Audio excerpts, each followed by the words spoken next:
November is Lung Cancer Awareness Month, and still millions of Americans struggle with trying to quit smoking. It can seem almost impossible, but here this morning with tips to kick the habit is Keisha Hooper with Healthcare Partners. Good morning, how are you? Good morning, I'm good. Thank you for being with us so early this morning. Thank you for having me. This is a big thing. That we just had our big national campaign, obviously, and now we're talking all month long is Lung Cancer Awareness Month. And let's just talk about how prevalent smoking still is, because obviously we've seen a decrease in the last several years, but there's still many people still smoking. Well, there are more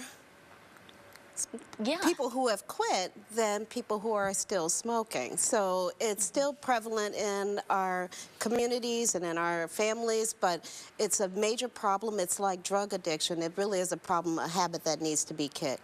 Yeah, definitely. And of course, we had the Great American Smoke Out is what I was talking about when I said the national campaign. Talk about how that went. Was it a good overall turnout? I actually didn't attend, but we look forward to that campaign every year and encourage our patients all the time to quit smoking. When we find out that a patient has this sort of addiction, we make it a goal to help them to kick the habit. Now let's talk about those tips of kicking the habit. What can people do? Because it's not as easy as it sounds. It's not. Can you go cold turkey on this? Some people do, and some people succeed with that, but there are a lot of people who still struggle every day.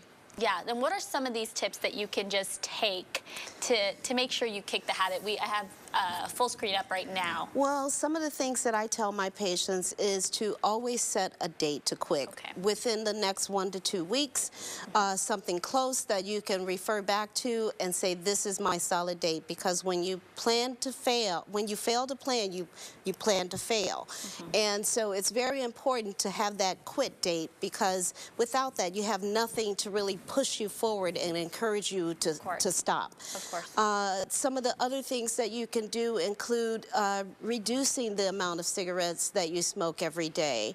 That's a big thing for people who are very heavy smokers, to just cut back and then gradually taper off. That helps a lot of people. Some of the tips that you've seen listed here today are, try an alternative behavior to quitting, meaning exercise. Anything that can replace the cigarette smoking, that cigarette break.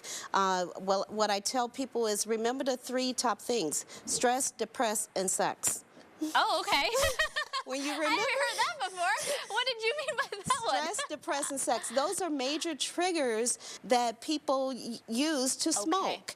So when you try to try that alternative behavior, do something different when it comes to stress. Do something different when you're depressed. Do something different after that morning cup of coffee. Whatever it is, whatever those triggers are, try something different. Definitely, and we encourage anyone that's looking to kick the habit to try some of those tips. Thanks so much for being here with us this morning, and stay with us, you guys.